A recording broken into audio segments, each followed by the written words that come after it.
say I did grow up watching a lot of Food Network shows. I watched a lot of Iron Chef, the classic Japanese version and the American version. I watched a lot of, Guy Fieri stuff, Bobby Flay, Barefoot Contessa, even Emerald, if, shout out to my 90s babies out there. I just always loved cooking. I never wanted to make a career out of it, obviously. I just like to do it for fun, and because, well, food tastes really good. I like to try new things from different cultures, from different ingredients, the ones that may come as a surprise to some of you, or I've sought out ingredients that are kind of hard to find here in the United States.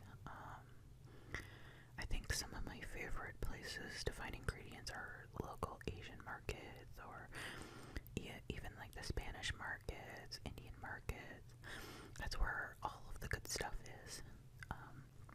Indian markets are the best place to find bulk spices and dry beans and peas. So if you love cooking with spices, I highly recommend visiting a local Indian market. You can get so many spices there, and the prices are really low. I know for a fact that, like, I'm gonna use this as an example. The spice garam masala in the regular grocery store, a small tiny little bottle of it is like $8, but you can get like a huge bag of it at the Indian market for like $5. Highly recommend you check it out.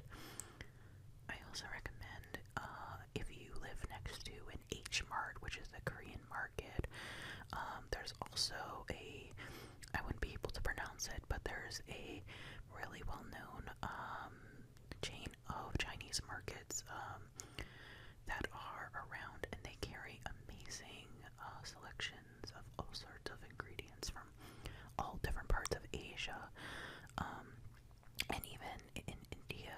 I've seen a lot of different spices that were not just spices, but ingredients that were actually very surprising to me. I think the local Chinese market here has ingredients from Myanmar, and it was really cool to see writing in Burmese. That was really surprising to me. Anyway, I kind of went on a ramble there. Lately, I've been cooking a lot of things in my slow cooker. I'm all about doing things that are easy and convenient, and I don't know about you all, but when I work, an 8-hour day, I don't want to, like, cook a meal that'll take me like an hour, 2 hours after I'm done already, working. I'm exhausted from the entire day, so I don't really want to, like, stand in the kitchen and, like, stand over a hot stove for like a few more hours. I already want to just, like, relax and, like, not do anything. So slow cookers are the way to go, or, if you're fancy, you can do it in an Instant Pot, but I like the slow and low process. To me, it tastes better. I'm sure to some of you out there, it probably tastes exactly the same to do it in an Instant Pot, but I guess I'm just stubborn. I just like the crock pot methods. That's what I grew up with. So anyway, I've been cooking a lot of vegan and vegetarian dishes, especially been taking advantage of a local market around here called Produce Junction, which is a market that sells, like, produce which isn't quote unquote pretty enough to be on, like, a regular store shelf. Think of it as like a Misfits marketplace, but, like, way cheaper and much better. And so what I'll do is I'll go to the produce market and I'll buy, like, they give you like these huge bags of vegetables or fruits, and you can get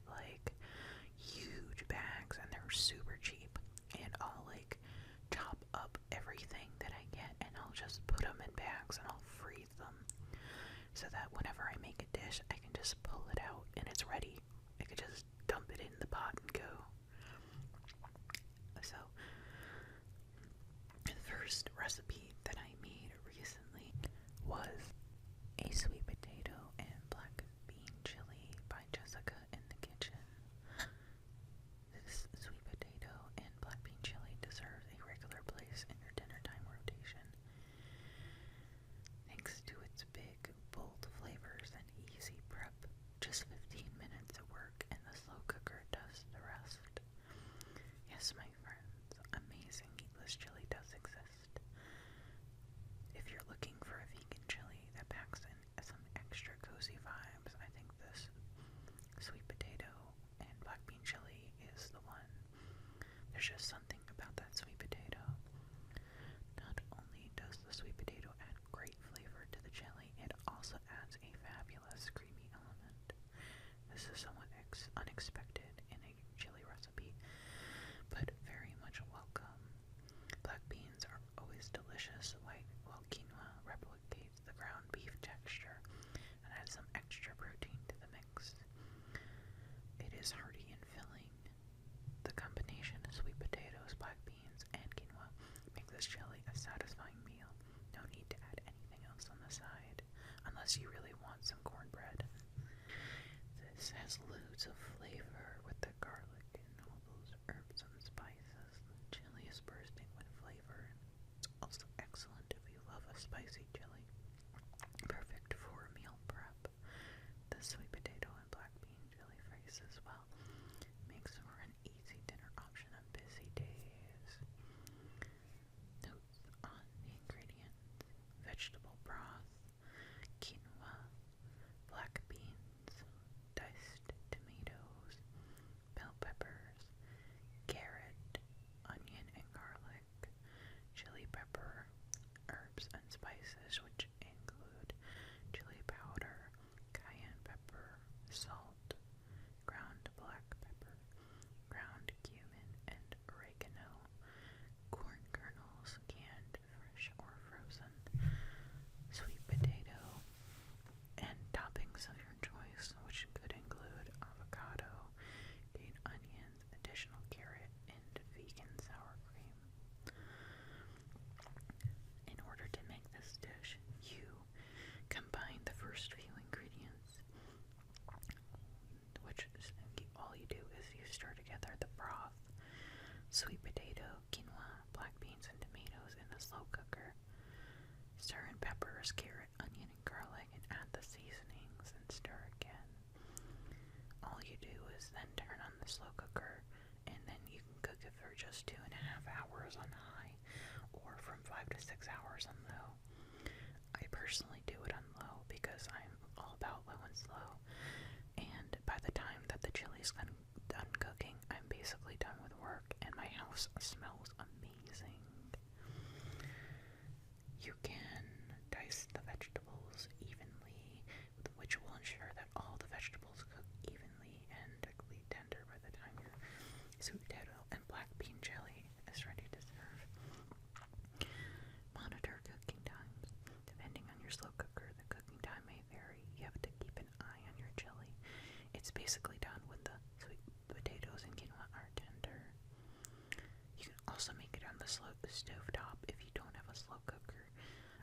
You can just do it. Start by sauteing the onion, garlic, and peppers in a large pot, and then add the rest of the ingredients and simmer covered until the potatoes and quinoa are cooked. Topping ideas: shredded vegan cheese, crumbled tortilla chips, chopped cilantro, sliced jalapenos, or even pickled jalapenos, lime wedges, crackers or chips, pickled red onions or radishes for a crunch, and hot sauce for an extra kick. If you have leftovers, it's suggested that this can be stored in an airtight container in the refrigerator for up to 5 days. Reheat in a pan on the stove or in the microwave. You can freeze this chili in an airtight container or freezer bag for up to 3 months. Thaw in the fridge before reheating according to the instructions above. So this recipe overall includes 2.5 cups of vegetable broth, 1.5 cups of uncooked quinoa, 15 ounces of black beans, canned and drained, 14-ounce can of diced tomatoes, 1/4 cup of red bell pepper, 1/4 cup green bell pepper, both chopped, 1 shredded carrot, 1/2 cup of chopped onion, 4 cloves of garlic peeled and minced,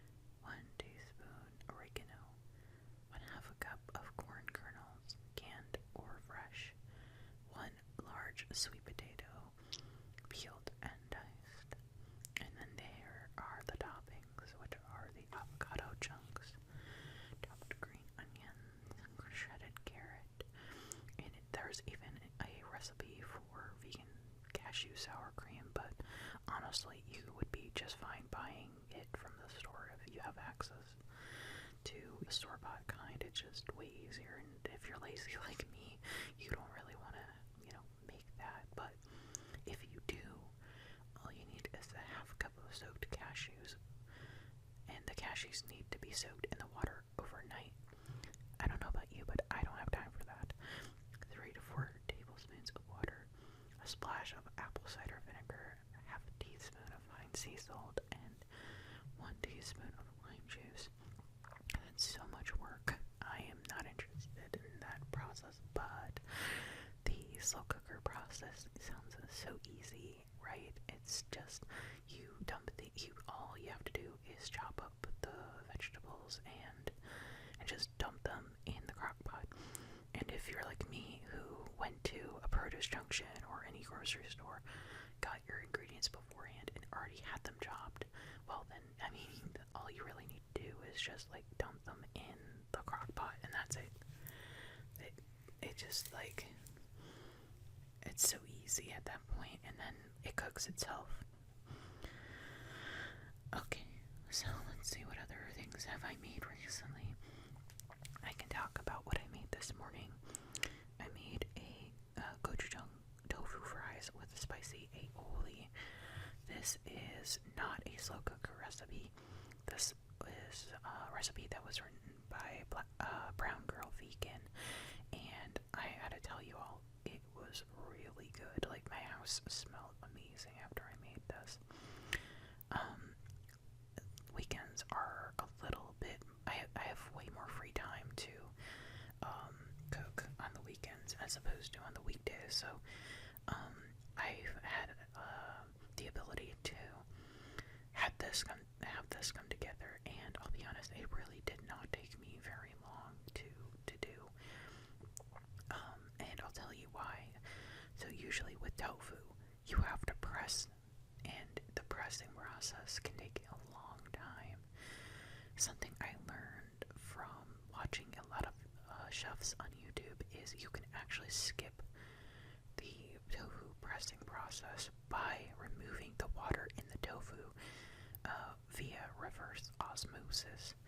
Essentially what you do is you can tear the tofu off into chunks.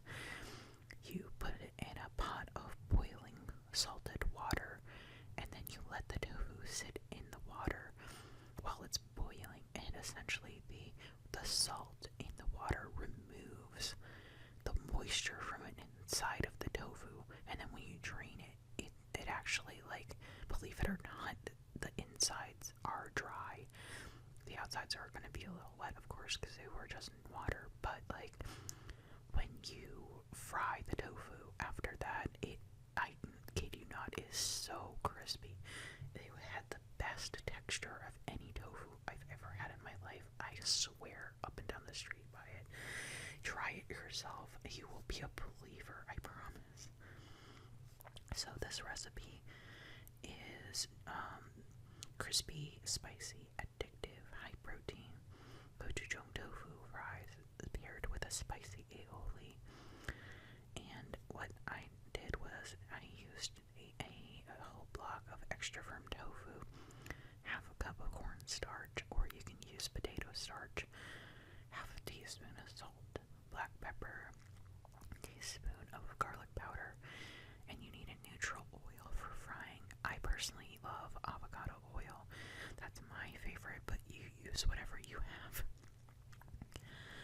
And then for the gochujang glaze, 1.5 tablespoons of gochujang paste, minced garlic, 1 teaspoon, 1 tablespoon of sesame oil. I used a Japanese sesame oil, 2 teaspoons of gochugaru, which is a Korean chili flakes. I didn't have gochugaru, so I just used regular red chili flakes. Honestly, you could just use that if you have it. Use what you have on hand. Then 1 tablespoon of soy sauce, 1 tablespoon of rice wine vinegar. I just used regular rice vinegar. 1 teaspoon of sweetener. I used maple syrup. But again, use whatever you have on hand. And then there's a recipe for spicy gochujang buy a vegan mayonnaise and I mixed it with gochujang. That's it. I did not feel like making my own aioli with another block of tofu. That just seemed like a waste of time. But if you want to do that, it tells you to use 150 grams of silken tofu, half a tablespoon of gochujang, 1 teaspoon of Dijon mustard, a squeeze of lemon juice, teaspoon of minced garlic, and 1 teaspoon of salt if you want to do that. And good on you for going that route. It's not for me.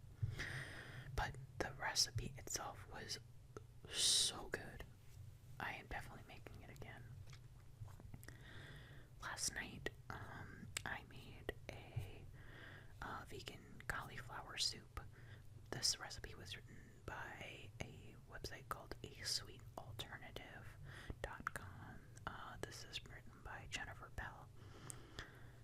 This vegan cream of cauliflower soup is perfect when you're craving a rich, creamy bowl of soup.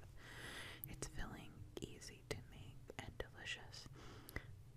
This soup is ideal for meal prepping. Give it a try, and if you're looking for cauliflower recipes like these, then she suggests making crispy baked cauliflower bites, which are another great option. And you know what? They look really good, so maybe I'll try that. And then, ingredients and substitutions. The writer prefers to make this soup with fresh cauliflower, but in a pinch you can substitute frozen cauliflower. For this, I used the cauliflower that I froze from fresh, so, and it came out fine. Like, honestly, there is no difference. This writer used almond milk as the creamy base for the soup. And then she says, but you can substitute coconut milk, soy milk, oat milk, or any other plant-based milk if you prefer. I personally think, what I did was I used cans of Thai coconut milk. And if you want a creamy vegan anything that has like a milk substitute and you're not allergic to coconut, I highly recommend using Thai coconut like milk, and make sure it's unsweetened. That's very important. You do not want a sugary soup unless you do, and you know what, that's great for this soup. She says if you prefer a less creamy version, you can use vegan vegetable broth instead, but like, honestly, like, why would you want to make a creamy cauliflower soup and then decide you don't want it creamy? Like, hello.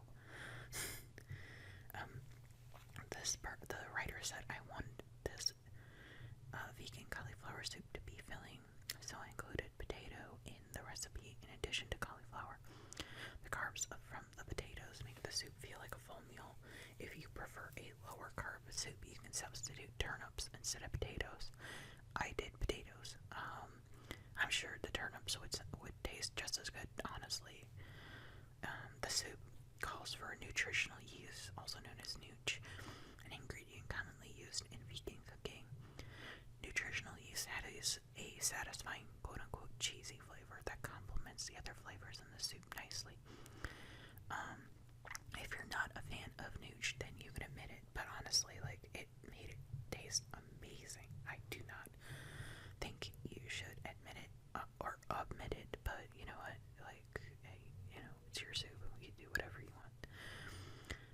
This person who wrote the recipe said that they like to garnish the soup with freshly chopped parsley, but you can substitute whatever herbs you prefer. I'm gonna tell you guys something, I never, ever garnish anything, like, ever, unless, like, I'm feeling, like, super fancy. I just do not even bother. It's just, like, not really something I've ever really cared about. I just feel like it's a waste of ingredients. It doesn't really add anything to the flavor, except in, like, maybe, like, a few cases, but, like, it's just not worth it to me. So, the soup is quick and easy to prepare, so it's perfect for busy weeknights. Start by sauteing the garlic and onions in a large pot on the stove. Your goal isn't to brown or caramelize the onions, you just cook them off a bit before adding the cauliflower, plant milk, and spices. Next, you'll cook the soup uncovered for about 30 minutes before removing it from the heat. Add the nutritional yeast and then blend the soup. She says, I prefer to use an immersion blender because it's easy to blend the soup in the pot, but you can use a regular blender or food processor. I used an immersion blender. I love my immersion blender. It is worth it to get one if you cook a lot and you like creamy soup. Once the soup is blended to a smooth puree consistency, you can garnish with fresh herbs if you desire. So this cauliflower soup includes 5 cups of unsweetened plant milk, 4 cups of chopped raw cauliflower, 2 cups of peeled and chopped raw potatoes. I used yellow potatoes. The recipe calls for white. Use what you have. Like, it doesn't matter. 1 cup of chopped raw onions, 1/4 cup nutritional yeast, 1 tablespoon of chopped garlic, 1 tablespoon olive oil or any oil you have on hand, 1 teaspoon of salt, half a teaspoon of black pepper, half a teaspoon of dried thyme, optional garnish, chopped fresh celery, parsley, not celery. And what I noticed about this recipe is it doesn't tell you how much garlic to use. I used 3 tablespoons, but you use whatever your ancestors tell you to use. So that's what I made for dinner last night. It was really delicious, and I definitely want to make it again. Let me see what else I have here. Another recipe I made recently was a recipe called Best Ever Vegan Brownie Recipe by Nora Cooks. This, as she says, this really is the best ever vegan brownies recipe. Fudgy, gooey, perfect squares of chocolate that cut easily and are easy to make. You'll never buy a boxed brownie mix ever again. A little off topic, but this recipe actually was the reason I learned that not all chocolate, even dark chocolate, is vegan, and it has to do with the processed sugar. That was a little disturbing to learn about. So today I learned. In the last 2 days, she says, I've made 3 batches of vegan brownies. That's right, 3. A few weeks ago, she tried other recipes she was playing around with, all in an attempt to create the most perfect vegan brownies recipe in the world. It has been such a struggle, you guys, she says, and yes, I have a freezer full of brownies. All of the recipes were edible. I mean, come on, it's chocolate, but not the brownie perfection I was looking for. Either they were too fudgy or too cake-like. My biggest pet peeve, she says. Or one batch I cooked fine on the outside, but it wouldn't fully cook in the middle. It must smell amazing in her house, though. She said she had to do some serious brownie research, read about ingredients, what makes a brownie cake-like, what makes them more fudgy, how to create the right balance for what she was looking for, and then think about the best vegan swaps for the result I wanted to achieve. Finally, just a few days ago, she made 1 more batch of vegan brownies after carefully creating the recipe on paper. She was so excited as the batter tasted incredible, and after baking, they looked good in the pan. Still having doubts, she let them cool a bit and then removed them from the pan, sliced them slowly. When she looked inside and took the first bite, she knew that she had finally created the perfect vegan brownie recipe. They are thick and hold together, and when you slice them, fudgy but not overtly so, chewy, rich, ooey-gooey, and full of chocolatey goodness. No one would guess they were vegan. What kind of chocolate chips should you use? She used Trader Joe's semi-sweet chocolate chips because they happen to be vegan and are quite inexpensive.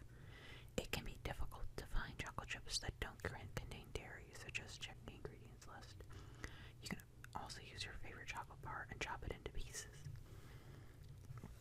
She says she used Trader Joe's unsweetened cocoa powder in the recipe. She says that Hershey's unsweetened is also a good option. She said, I would not recommend you use Dutch cocoa powder as you will get different results. But again, just use what you have on hand. What is the best way to cut brownies? You know what? I think that doesn't matter because you're gonna eat them, so I'm just gonna skip that section. So, best ever brownies recipe, vegan brownies recipe. She used 4 tablespoons of ground flaxseed, 1/2 cup of water, 1/2 cup of vegan butter, such as Earth Balance brand, melted, 1 cup of granulated sugar. I used coconut sugar in mine. 1 cup brown sugar, lightly packed. Honestly, I just used 1 cup of sugar in this. I know it calls for 2. You really do not need that.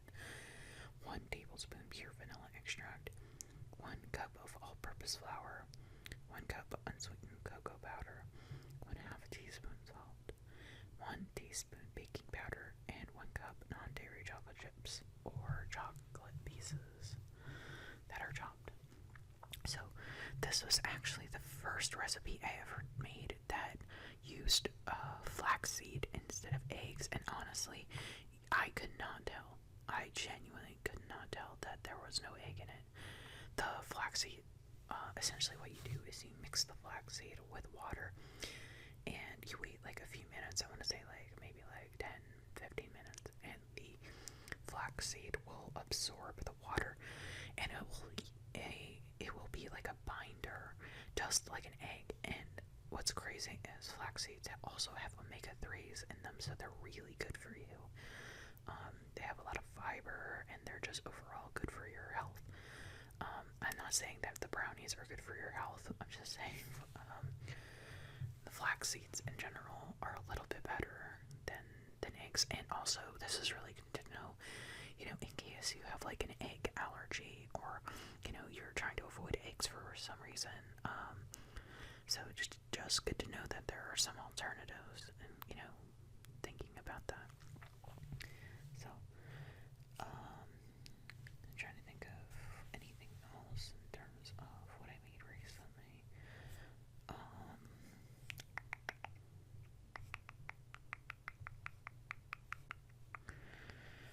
I know there's a few things I want to make that I haven't made yet.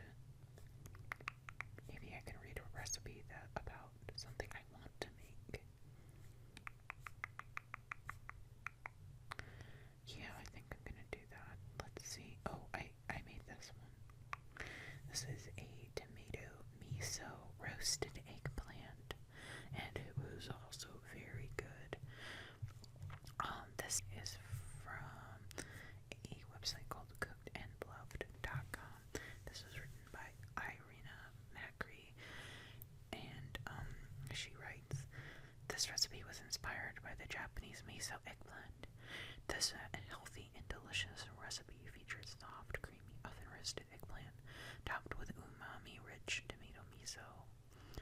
So good. It's like a flavor explosion in your mouth. This eggplant recipe is vegan, vegetarian, gluten-free, and low-carb friendly. I would also say it's a paleo recipe. This miso eggplant, also known as nasu dengaku, is a classic Japanese side dish made with eggplant or aubergine, sliced in half, grilled or baked, brushed with a sweet and savory miso glaze. It's a dream dish for any eggplant lover and can be served with a side or a main dish, like rice, quinoa, or noodles. My version, or her version, features roasted eggplant with a slightly different sauce made with white or light brown miso, tomato paste, onion, and garlic. The eggplant is nicely caramelized and golden brown with creamy flesh, and the sauce is like a flavorful condiment that really brings out the taste of the vegetable. It's a plant-based vegan recipe that also is gluten-free, low carb, lots of fiber, so the net carbs are low. What do you need for the tomato miso eggplant? So she says, for 4 servings or 8 decent pieces, you will need 2 large eggplants cut into quarters. She likes to roast them for about 30 minutes until golden brown and soft in the middle. Because you can also slice or dice and grill and pan fry them in a little oil. The sauce is made with sauteed, soft onions, garlic, tomato paste, and miso paste, plus some water. You can add a splash of soy sauce or tamari or a little salt for extra seasoning. She also added a pinch of chili flakes or powder. She says try to get freshly fermented miso from the refrigerated section of a health food store or supermarket or an Asian market if you have access to it, as it will be unsaturated and beaming with good bacteria, probiotics. You can also use white or light brown miso or combination. If you have dark brown miso, that's fine as well, but the flavor will be a little bit more intense. If you can't find fresh miso, the paste from packets will also do the trick. This vegetarian eggplant recipe can be made ahead of time. You can store the pre-cooked eggplant and the sauce separately in the fridge and reheat just before serving. The sauce will freeze well, but the eggplant won't really as much. You can turn it into a dip or a spread. Another cool idea is to puree the eggplant and mix it with the tomato miso sauce for almost like a Japanese-inspired baba ganoush. The eggplant dip creation. You can serve it with seaweed crackers or sesame crackers and spread it on toast or sourdough bread with avocado for a delicious plant-based breakfast or lunch. The ingredients are 2 large eggplants cut into quarters lengthwise, 2 to 3 tablespoons of olive oil. I used avocado oil, salt,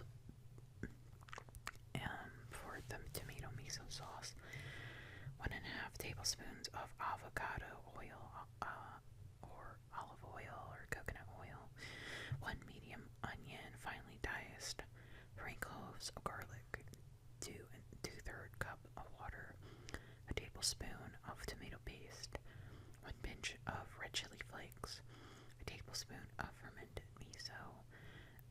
She used light brown and so did I, and then a handful of chopped spring onions for the garnish. So I highly recommend this one as well. It was very delicious. I ended up slicing the eggplant into slices instead of what she suggests, which is the cutting into quarters, and it still came out really good. After my eggplant was done baking in the oven, I took it out and I mixed it in a bowl with the sauce, and it tasted really, really good. Anyway, I hope you guys liked this kind of video. It's a little different than what I'm used to doing, so let me know if you like these types of rambles where I just talk about what I'm up to and talk about things that I